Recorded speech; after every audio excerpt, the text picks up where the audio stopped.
Hello दोस्तों, स्वागत है आपका हमारे इस नए वीडियो में जिसमें आज हम आपके साथ डिस्कस करेंगे कि यूपी पुलिस कांस्टेबल का जो वनडे एग्जाम होना है जून में, उसको अटेंड करने का बेस्ट अप्रोच क्या होना चाहिए। तो चलिए बहुत टाइम अपन ना लेते हुए शुरू करते हैं। माई सेल्फ अभिमन्यु सिंह और देखते हैं। हाँ, तो यहाँ पे हम देखते हैं कि यूपी पुलिस कांस्टेबल का एग्जाम है जो कि बहुत जल्द जून में है। आपका 29 से 30 हजार वैकेंसी है।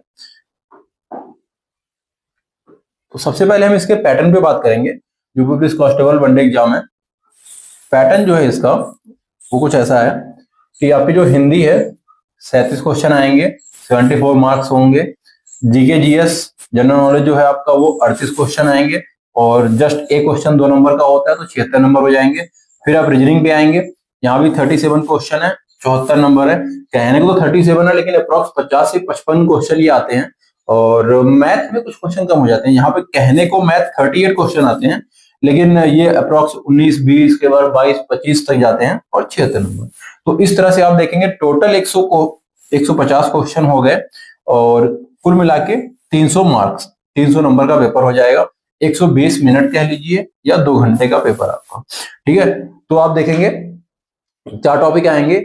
4 टॉपिक में लगभग सबका इक्वल वेटेज रहता है और मैथ आपकी कम रहेगी, 20 से 22 क्वेश्चन ही रहेंगे। बाकी रीजनिंग का वेटेज सबसे अधिक होता है। ठीक है, यहाँ से ये बात आपको समझ में आ जाती है। और समय कितना है? समय आपके पास 120 मिनट ही रहने वाले हैं इस पेपर में, पूरे पेपर को सॉल्व करने के लिए।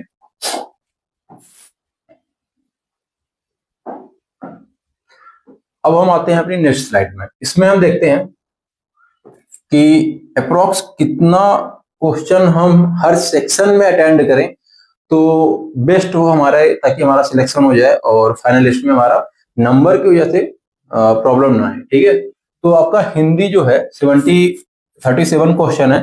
अगर इन 37 में से हम 32 के आसपास पहुंच जाते हैं, इट मीन्स वो 35 भी हो सकता है और वो 30 भी हो सकता है।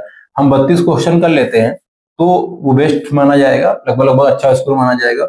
जीके जीएस 38 क्वेश्चन आएंगे जिनमें से हम 27 क्वेश्चन प्लस माइनस आप 2 का ले लीजिए कि 25 भी होते हैं तो भी ठीक है, 29 30 भी होते हैं, किसी की जीएस बहुत अच्छी है तो वो भी अच्छी बात है। हम आते हैं रीजनिंग में।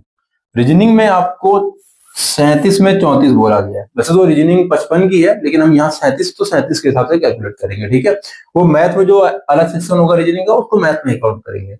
तो अगर 37 क्वेश्चन में से 34 क्वेश्चन जिसके बन रहे हैं, फाइनल में वही जा रहा है। ठीक है, आप कहोगे 34 ज्यादा तो नहीं है, 3 ही क्वेश्चन का मार्जिन। हाँ, तो रीजनिंग और मैथ ये ऐसे सब्जेक्ट होते हैं जहां पे आप फुल स्कोर कर सकते हैं एक्यूरेसी के साथ कम टाइम में। ठीक है, आगे बात करते हैं मैथ की।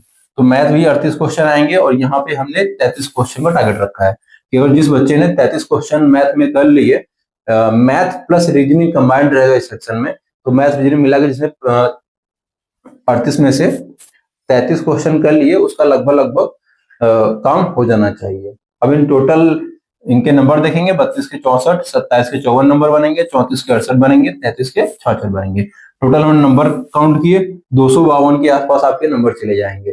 और इस बार नेगेटिव मार्किंग है नहीं, तो 240 से 250 के बीच में अगर आपका स्कोर है तो आप लगभग सेफ हैं।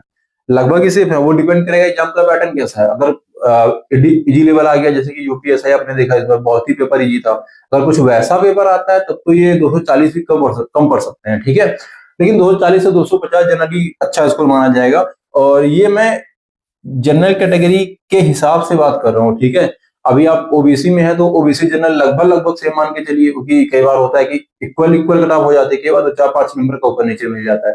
लेडीज के हैं तो 10-15 नंबर 20 नंबर आप 15 से 20 नंबर आप उसको कम कर सकते हैं।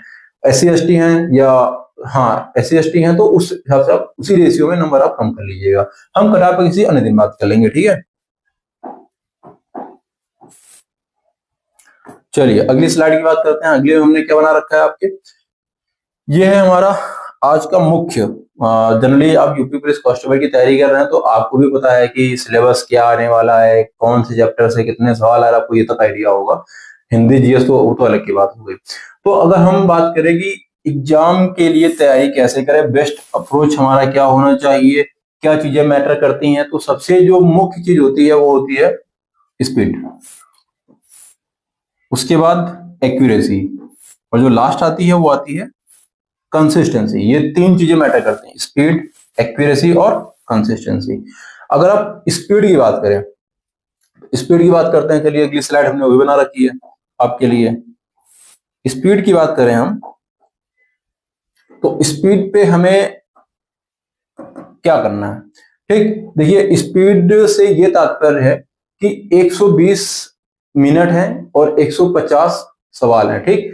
आप अगर जीएस में जाएंगे तो आपको 37 सवाल 38 सवाल जो भी हैं 10 से 12 मिनट 15 मिनट में आप सॉल्व कर लेंगे। उनको उसमें करना है क्या है, बस आपको सवाल लिखना है, टिक करना है, बात खत्म हो जानी है। आएगा तो तुरंत हो जाएगा, नहीं आया तो 1-2-10 सेकंड आप सोच सकते हैं, हाँ यार इसमें कंफ्यूजिंग है, वो ए भी होगा बी होगा। 10 सेकंड 15 सेकंड का मैक्सिमम सवाल होगा, ठीक। बहुत लेंथी सवाल तो पढ़ने में थोड़ा टाइम लग सकता है, समझने में किसी का लैंग्वेज इशू हो सकता है, हिंदी में समझ में नहीं आ रहा, इंग्लिश देख लिया, तो इस तरह से थोड़ा टाइम लग सकता है। जनरली 10 से 12 मिनट बहुत है। और अब अगर हिंदी की बात करें तो हिंदी में भी लगभग सेम 10 12 15 मिनट किसी किसी को लग सकते हैं, क्योंकि उसमें पैराग्राफ वगैरह भी रहता है, तो हो सकता है 15 मिनट तक चला जाए, तो आपके 25 मिनट तो चले गए।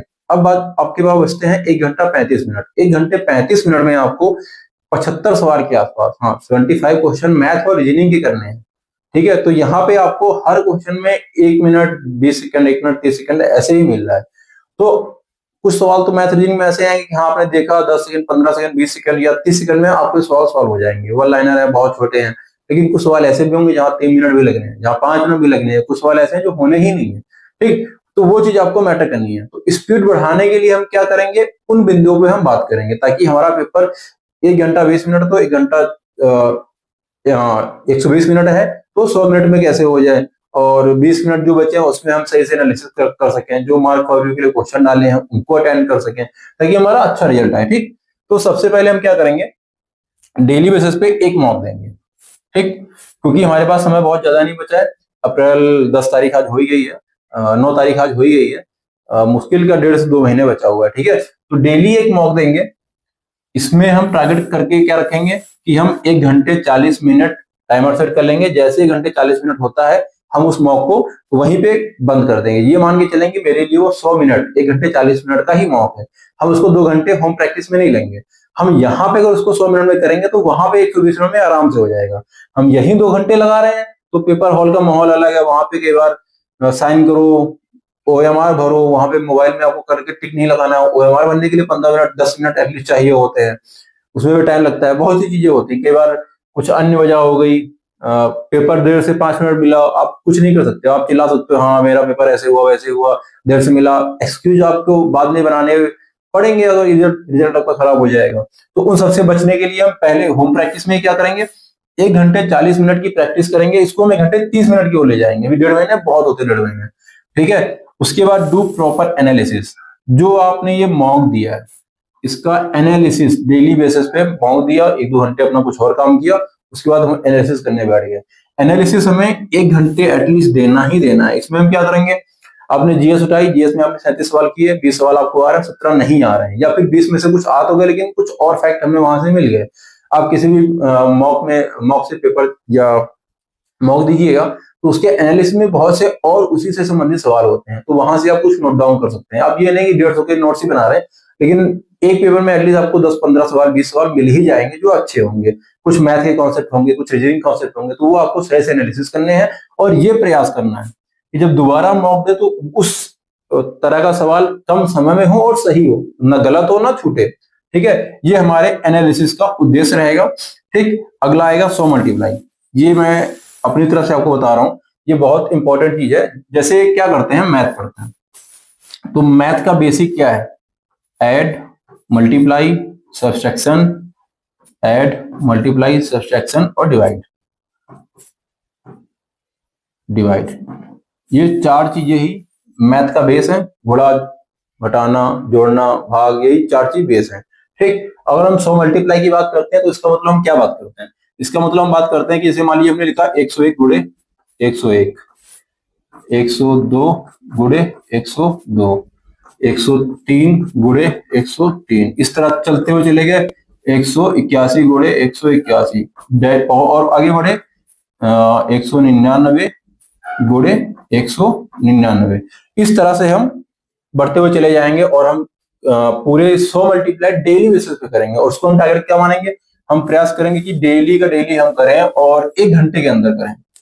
टारगेट हमारा रहेगा कि ये 1 घंटे के अंदर हो, 60 मिनट में 100 मल्टीप्लाई। 100 मल्टीप्लाई कोई बहुत ज्यादा नहीं है, क्योंकि आप 101 गुणे 101 करेंगे बहुत इजी हो जाएगा। अब जब 198 गुणे 198 करेंगे वो थोड़ा टाइम टेकिंग हो जाएगा। अगर आप इसको करते हैं तो उसको बेनिफिट्स क्या रहेंगे कि आप एग्जाम टाइम में ये क्या करने बैठ जाए, हम 1 घंटा अपना बर्बाद किया है, ऐसे कैसे हो सकता है। अगर आप इसको 10 दिन भी करते हैं, आप अपने मॉक में जो टाइम लग रहा था, सपोज आपका 2 घंटा लग रहा है, तो आप देखेंगे 1 घंटा 55 मिनट वाली 5 से 7 मिनट 10 मिनट को 10 दिन के अंदर आपका रिकवर कर देगा। क्यों? कैलकुलेशन की स्पीड और 1 घंटे लगातार बैठ के कैलकुलेशन करने की क्षमता आपके अंदर डेवलप होगी। ठीक है, तो ये बात बहुत ध्यान देनी है कि आप लगातार 1 घंटा बैठ के जो सबसे टफ चीज है मैथ, उसके साथ आप 1 घंटा लगातार बैठ रहे हैं और सेम का निरंतरता के साथ आप उसको एग्जीक्यूट कर रहे हैं। ठीक है, तो ये चीज बहुत इंपॉर्टेंट आपके लिए हो जाती है। ठीक, अगला जो पॉइंट है क्या है, एटलीस्ट 5 चैप्टर ऑफ रीजनिंग।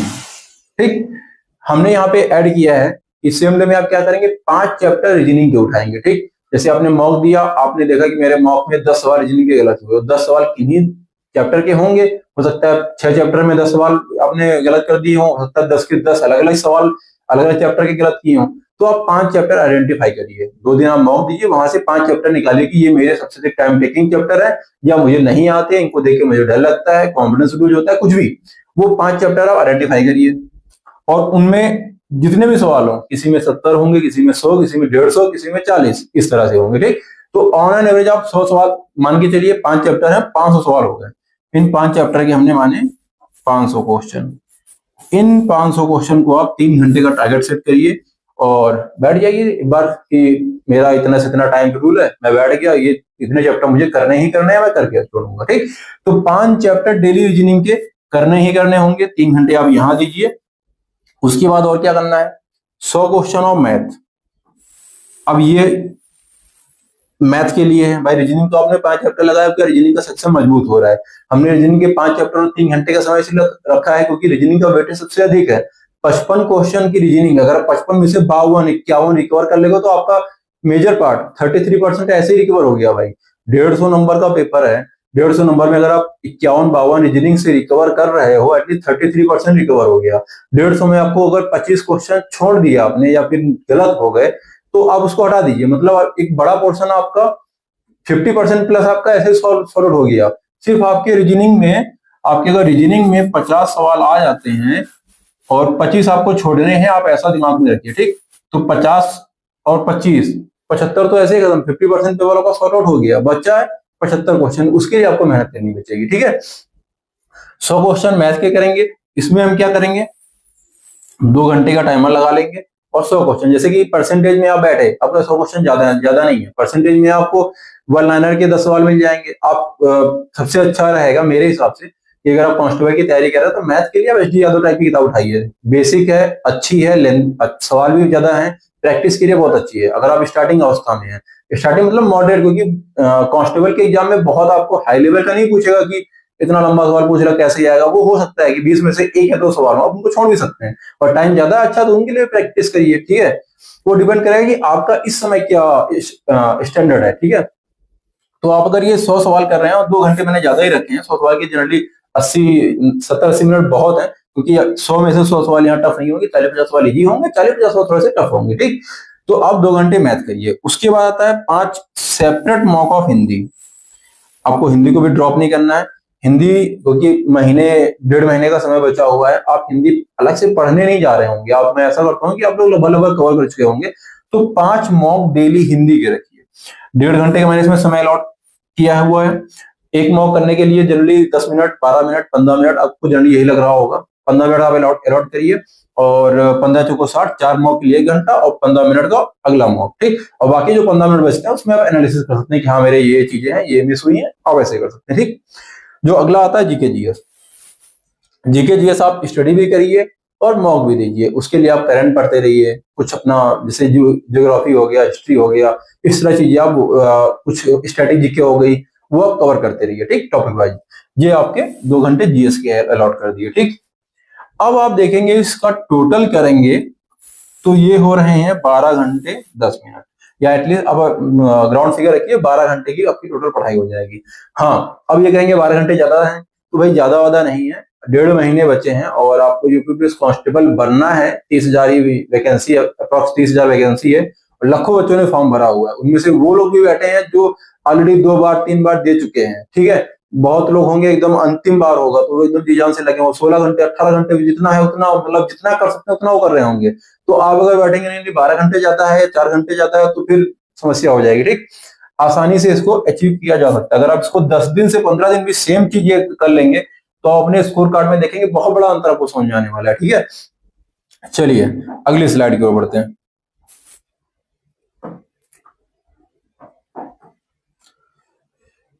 अगली स्लाइड में हो गया एक्यूरेसी, हमने स्पीड की बात कर लिया। ठीक, स्पीड के बाद अगला जो पॉइंट है वो है एक्यूरेसी का। ठीक, तो स्पीड कैसे कवर होगी वो हमने देख लिया कि 12 घंटे में लगातार पढ़ रहे हैं, अलग अलग सब्जेक्ट पढ़ रहे हैं, 10 दिन 15 दिन में लगातार मेहनत किया, स्पीड का इशू आपका वहां से आराम से रिजॉल्व हो जाएगा, आप करके देखिएगा। ठीक, अब बात आएगी एक्यूरेसी।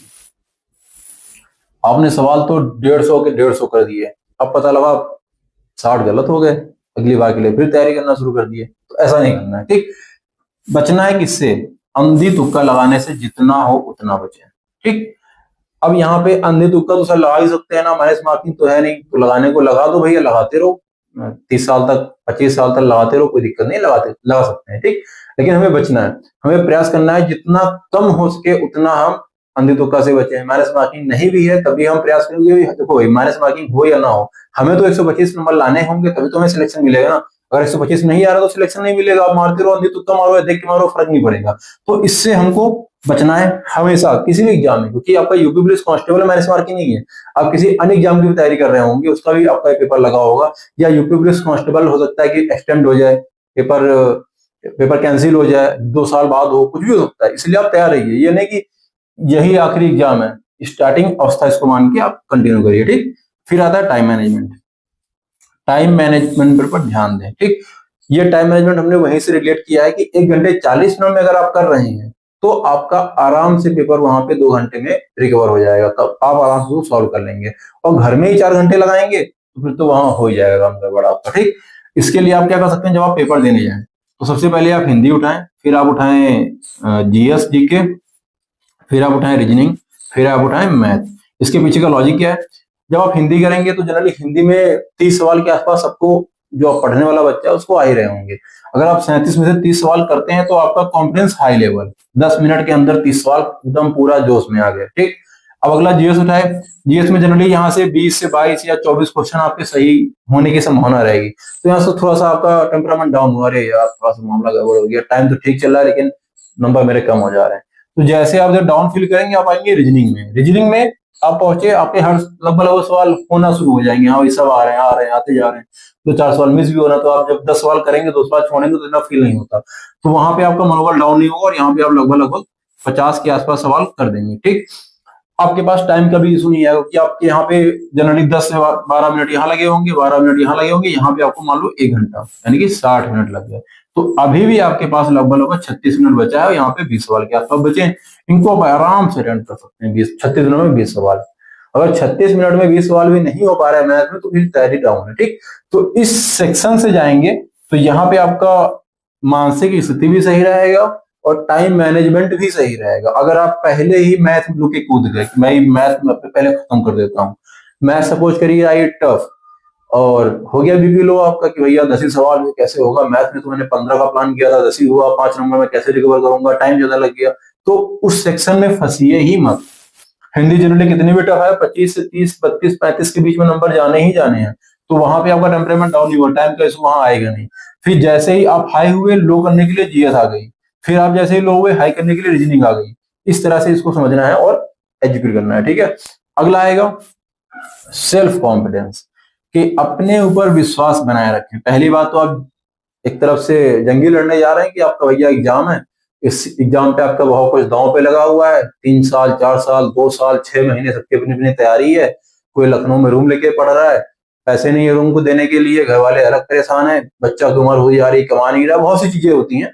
तो उन सब चीजों को साइड करके आप सिर्फ एग्जाम पे फोकस करिए कि भैया मुझे 125 नंबर लाने, सिलेक्शन आज नहीं तो कल नहीं तो परसों किसी ना किसी एग्जाम में मेरा हो ही जाएगा, ये मान के आप हमेशा एग्जाम देने जाइए। ठीक है, और हो भी जाता है। पहले एग्जाम में किसी का हो गया बहुत अच्छी बात है, जनरली नहीं होता, 2 4 10 टाइम लगता है इन चीजों में। ठीक, एक प्रोसेस है कि आपका पहले आप एग्जाम करने आएंगे खूब मोटिवेट हो गए, फिर आप देखेंगे अरे मुझसे तो 10 10 काफी 10 10 साल बड़े लोग तैयारी कर रहे हैं, थोड़ा सा डाउन होंगे, फिर आपका और समय बीतेगा, फिर आप कुछ एग्जाम देंगे, कुछ भी पल्ले नहीं पड़ेगा। घर में तैयारी अच्छी थी, नंबर अच्छे आ रहे थे, एग्जाम हॉल पहुंचे, पता लगा वहां कुछ एकदम ब्लैंक हो गए। 100 की तैयारी थी, 70 ही आ गए। पता लगेगा नहीं, पढ़ाई तो अच्छी है लेकिन how to handle exam pressure in exam hall, वो चीज आपको समझ में धीरे धीरे समझ में आएगी। जैसे एग्जाम बीतते जाएंगे वैसे वैसे ये चीज समझ में आती जाएगी। ठीक, फिर एग्जाम के दौरान पूरा फोकस पेपर पर ही रखें। एक मिनट रुकिएगा। एग्जाम के दौरान पूरा फोकस पेपर पर ही रखना है। ठीक, अब कुछ लोगों का क्या होता है, एग्जाम हॉल में बैठ गए हैं, बैठ के चारों तरफ देख रहे हैं, अरे भैया ये तो बहुत तेज, वो तो बहुत तेज, ये वाला जो फिलॉसफी है। दूसरे डिस्कस कर रहे, अरे यार मेरी तैयारी तो ऐसे थी, मैं तो ये नहीं कर पाया, मैं तो वो नहीं करवाया। किताब एग्जाम हॉल के बाहर लेके किताब लगे पड़े, सवाल पे सवाल पढ़े जा रहे हैं, ये सब नहीं, अवॉइड करिए। एग्जाम जिस दिन है उसके 2 दिन पहले एकदम चिल मारिए, खाइए पीजिए, थोड़ा एंजॉय करिए। पेपर देने जाइए, शांति से पेपर दिखाइए। हाँ, आपको बहुत करना है तो आप जिस दिन एग्जाम है उसके 1 दिन पहले तक भी एक एक मॉक दे सकते हैं। अब मेरा मानना मत ही दीजिए कि अगर 1 दिन पहले आपका लो स्कोर किन्हीं कारणों से आता है तो आप लो फील करेंगे।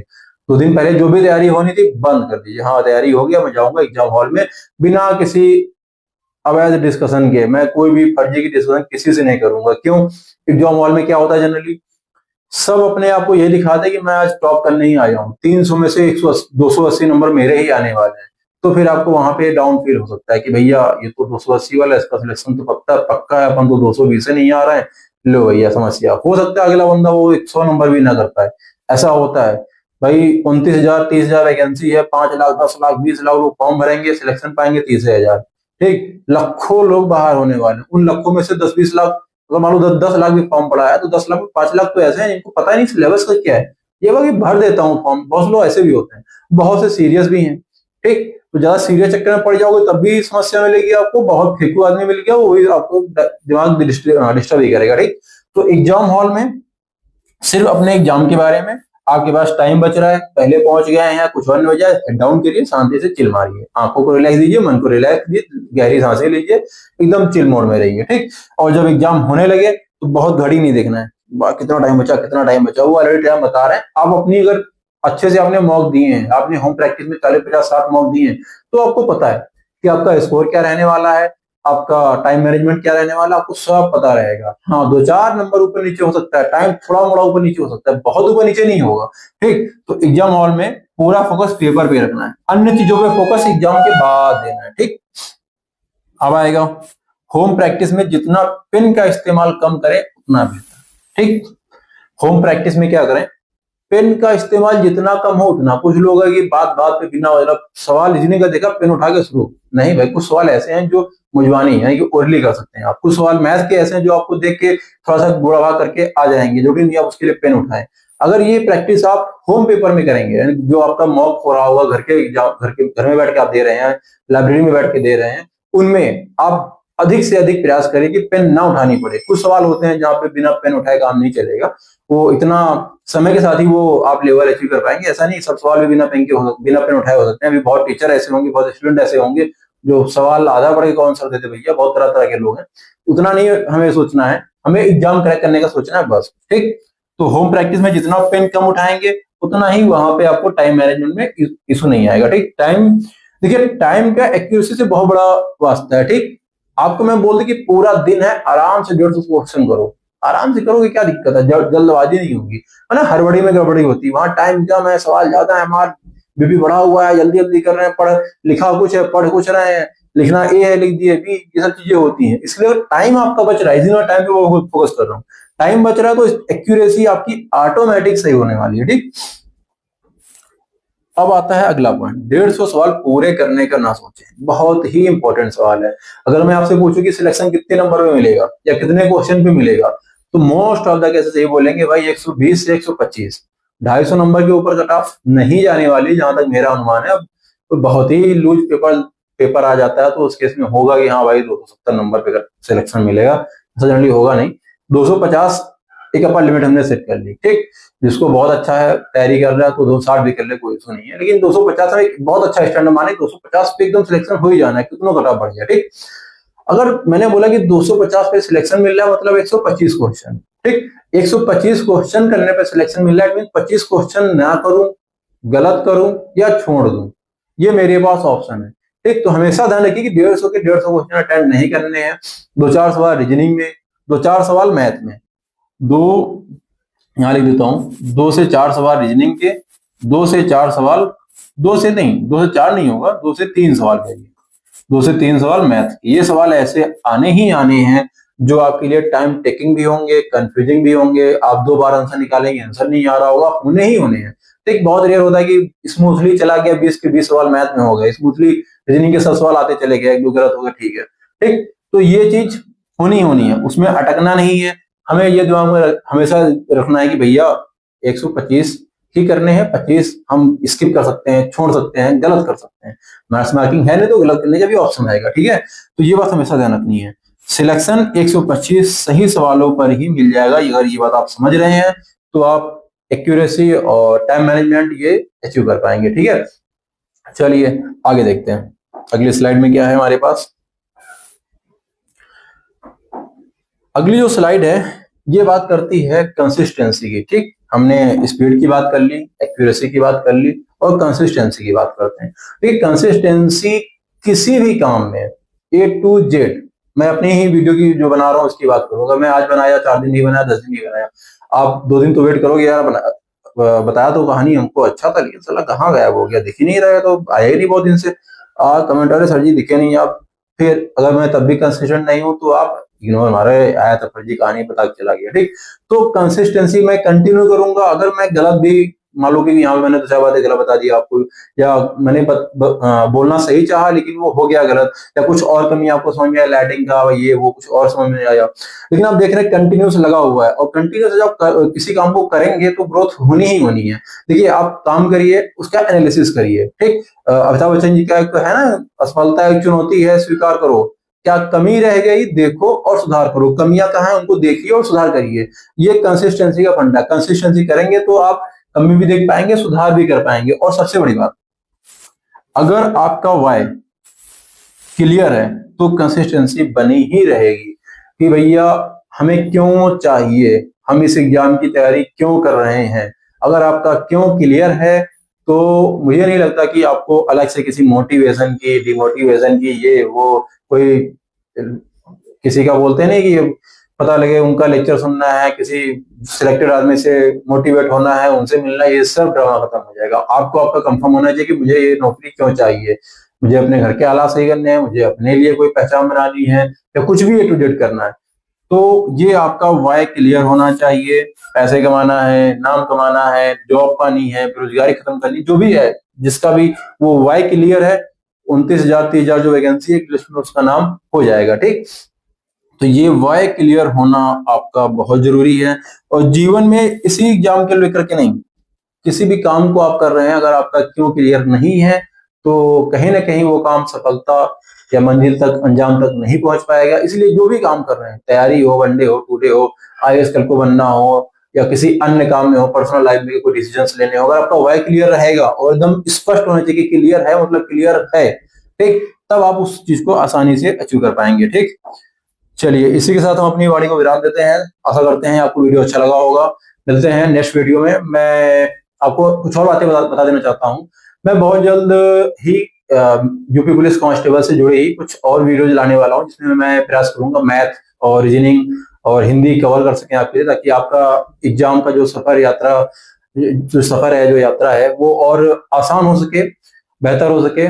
इसी इसी कामना के साथ हम लगातार मेहनत कर रहे हैं। चलिए मिलते हैं नेक्स्ट वीडियो में। धन्यवाद।